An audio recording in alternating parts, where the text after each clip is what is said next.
बेथ' खोब मोनसे जोंनि दुलाराय बर' फरायसाफोरनि मोनसे हाबाफारिखा बड'फा मिशन फर सास्टेनेबल साइन्सनि मोनसे बाहागो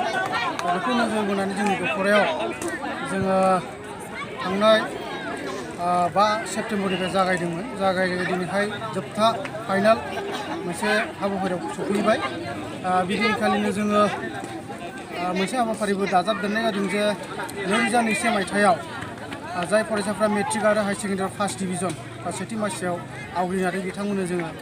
मान बावनाय हाबाफारिखौ लाफानाय जादों लोगोसेयैनो जोंनि बे फाइनाल जिथु बादायलायनायाव बेयाव मोनसे रायजोफोरनि मोनसे मोजां परिबेस मोजां मोनसे इनभाइरनमेन्ट आबहावाखौ जों नुनो मोन्दों। मा टिमजों गेलेनाय जादों? दा ओरैनोथ' जोंनि दख'रानि सिङाव सिलि भगवान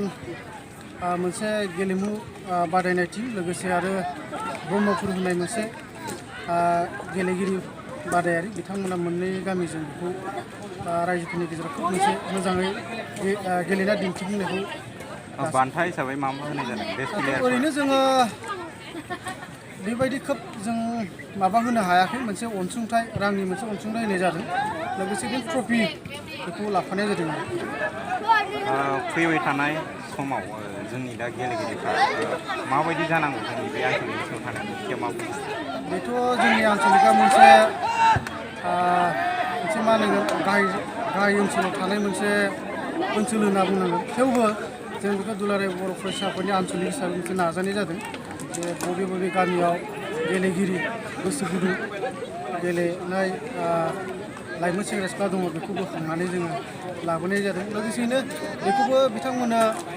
फोरमायनाया जोंनि गेलेनाय गेजेरजों दिनैहाय मा साक्सेस जानो हायो गावनि आथिङाव दानि जाखांफुनाय फरायसाफोरा फरायनायजों लोगोसे मा बिथिंखौ लांफानाया गाहाम होनना सानो? बेथ' फारसे थाखाबाय फरायनायजों लोगोसे थाबाय हारिमु थाफाबाय बेबायदिनो गेलेनाया थाखाबाय बायदि आबाद आरो बिथिं जिखुनु गावनि मोनसे हमना ला डेभेलपमेन्ट जिथु स्किल डेभेलपमेन्ट होनना बुङो बेखौ लांफानाया मोजां बेखौ नोजोर बोनानै जोङो सावरायनायबो जादों। फैबाय थानाय समाव सिलाफोर दख'रा बर' फरायसाया मा बिथिङाव नोजोर होनानै माखासे हाबाफारि लानो हिसाबै जोंनि आनसलिकआ मोनसे गुबुन जाथिजों बेंखननानै थानाय मोनसे ओनसोल दा बेवहाय माखासे मालाबा गुबुन माहारिजों समस्या ओंखारो बेनिखायनो नाजादों जोङो जोंनि माहारिखौ मोनसे सेफटि होनो लोगोसेनो गेरेमसा माहारि दानायाव जोंबो जि फरायसा आफादनि बिबान दायित्व दं बेखौ लानानै जोङो मिरु आफादनिफ्राय जिथु बिथोन बा जिल्लानि जिथु बिथोन बेफोरखौ जोङो बिथांमोननि बिथोन बायदि जों मावनो नाजानाय जादों। गिबियाव आं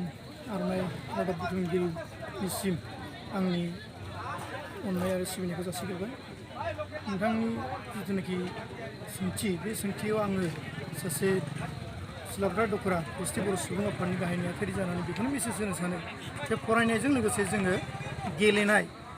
हारिमु दामनाय देनाय मोसानाय मुसुरनाय गासिखौबो जि हायो बेखौ जों लांफानांगौ मानो होनबा खायफा सोब मानसियानो दे फरायनानै साख्रि मोनजोबगोन बेबो नङा फरायनानै जुदि साख्रि मोनाबा जों बै एडिसनेल जिथुनाखि गेलेनाय जुदि गेलेनायाव बियो मोजाङै खालामलांबाय थादोंब्ला गेलेनायजों बियो जिउ राहा दानो हायो होननानै आं सानो आरो जुदि गेलेनायाव मोजां नङा बिथाङा जुदि हारिमु आयदायाव जुदि मोजां बे हारिमु आयदायाव बेहा जिउ खांनो हानायनि मोनसे राहा दं बेनिखायनो आं सानो आं खावलायगोन दिनै एसटि बर' सुबुं आफादनि गाहाय नेहाथारि जानानै जे फरायनायजों लोगोसे जोङो गेलेनाय दामनाय देनाय गासिबो हारिमु आयदायाव गोसो होनांगौ जोंनि लाइमोनफोरखौ आं बेखौ मेसेज होनो मोनदों। दानि जाखांफुनाय माखासे फरायसाफोर दं जा फरायसाफोरा सम मथे बा गावनि टाइम मथे बिथांमोना दावगानायखौ साना एबा बेखारै बायदिसिना निसा बुस्थु बायदिसिना गोग्लैसोना थायो बिथांमोननि सायाव मा मेसेज हरनो सानो? आं बेखौ बुंगोन दिनैनि बे डिजिटेल मुगायाव जोबोद स्पिडि खारदों मुगाया समा जोङो समजों खारफानो सोलोंनांगोन दा बे समजों खारफानायावनो दिनै मबाइलनि जुगजों खारफानायावनो मबाइलखौल' नायबाय थायो मबाइलनिफ्राय जों मोजां गाज्रि सोलोंनानै सोरबाया गाज्रिखौल' बांसिन सोलोंदों जेरै ड्राग्स जानाय निसा जातीय बुस्थु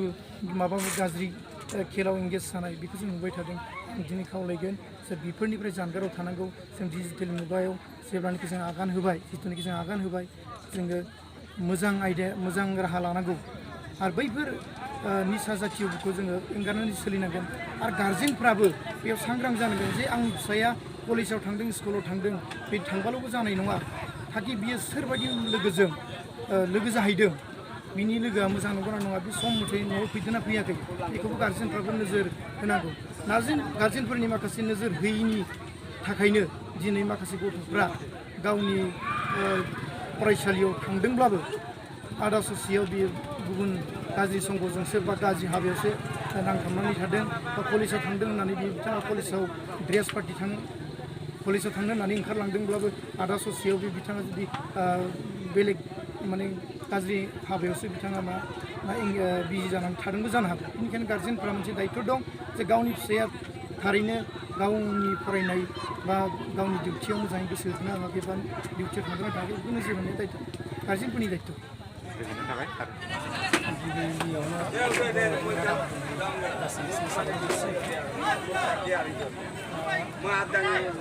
Silakan dukura buruan berpresa.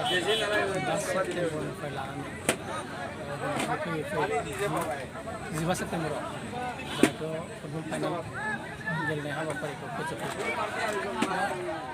जोङो गिबि गिबियाव दखराफोरखौ साबायखर होनांगोन मानोना गुवार बर' फरायसाफोरनि बिथोन बायदियै जोंहा माखासे मिशन दं जाय मिशनफ्रा जाबाय बड'फा सापर्ट सास्टेनेबल मिशन बड'फा गोजोनथि सोलायनाय मावथांखि बे हाबाफारिखौ जोङो जोंनि थांनाय समफ्रावनो फोसावनाय जादोंमोन नाथाय जोङो थांनाय समाव 2020 मायथाइयाव गोबां COVID-19नि थाखाय जों आरो गभर्नमेन्टनि माखासे फोसावनाय केसफोरनि सायाव जों खामानि मावनो हायाखै आरो दा बिनि सायाव जोङो सुबुं समाज हिसाबै गोबां सांग्रां जानांगौ जादों बे हाबाफारिखौ मावनो हायाखै दा COVID-19आ जोबनायलाय जोङो दखरा आफादफोरा दिनै बे हाबाफारिखौ मावदों दा बेजों लोगोसेनो दिनैनि बे फुटबल फाइनाल बे हाबाफारियाव जोङो बाहागो लाफैनानै जोबोद गोजोननाय मोनदों मानोना दखरानि सिङाव थानाय मोन 19टा गामिया बे हाबाफारियाव बाहागो लादोंमोन आरो बे हाबाफारिनि गेजेरजोंनो जोंनि माखासे लाइमोनफोरा जाहाथे गावनि केरियारखौ दानायाव साखाफारा जायो आरो बेबो मोनसे फुटबलावबो मोनसे गावनि केरियार दानाय मोनसे स्किल आरो बे फुटबल गेलेनायनि गेजेरजोंबो जोङो गावनि जिउ राहाखौ दाना लानो हायो आरो गावखौ गसंथानो हायो दिनै जोंनि फुटबल गेलेगिरि हलिचरन नार्जारि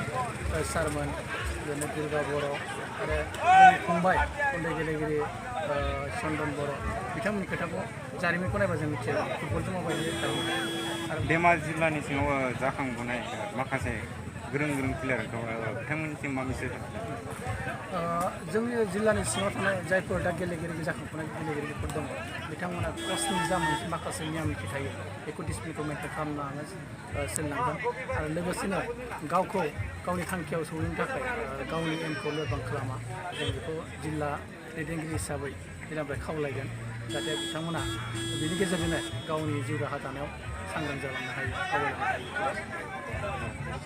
गिबियावनो आर'नाइ रादाब बुथुमगिरि नोंथांमोननिसिम आंनिफ्राय साबायखर बावहरनाय जाबाय आं दा साबायखर बावगोन सानो जोंनि सिलाफोर दखरा बर' फरायसा आफादा मोनसे जोबोद मोजां थांखि लानानै दिनै जोंनि आन्चलिकनि सिङाव थानाय गामिनि गेलेग्रा बा उन्दै फंबायमोनखौ जौगाहोनो थाखाय बिथांमोना मोनसे जोबोद मोजां थांखि लानानै दिनै सिलाबालि गामियाव थांनाय 5 सेप्तेम्बरनिफ्राय दिनै जोबथा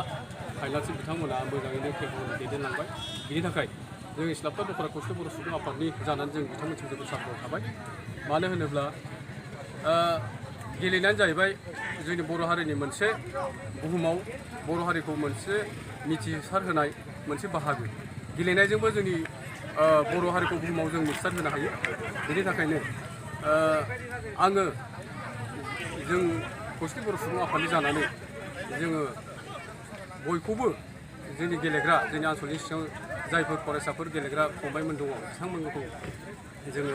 जौगाहोनानै जोंनि आन्चलिकनिफ्राय बा जोंनि दखरानिफ्राय मोजां गेलेग्रा प्लेयार ओंखारो नामा बेनि थाखायनो जोङो आसा आरो दानि जाखांबोनाय माखासे फरायसाफोर दङ जाय बिथांमोना फरायनायजों लोगोसे माखासे बिथिंखौ लांफाया बिथांमोननि उनाव माने बिथांमोना थांनानै BA MSc खालामहैबाबो बेखार जायो बिथांमोननि सायाव नोंथाङा मा फोरमायनो सानो? आं बेखौ खावलायनो सानो फरायनायजों लोगोसे गेलेनानै थाफानांगौ बा गावनि जिथुनाखि इयुननि गावनि जिउखौ दानायनि थाखाय मोनसे थांखि थायो बेनिखायनो फरायनायजों लोगोसे गेलेनायाबो मोनसे जोबोद मोजां बाहागो मानो होनोब्ला जोङो दा नुगासिनो दं गेलेनायजोंबो माखासे मानसिफ्रा माने साख्रि बा गावनि न'खर गावनि जिउखौ दानो हादों बिनि थाखायनो आं सानो माने फरायनायजों लोगोसे गेलेनायखौ लांफानांगौ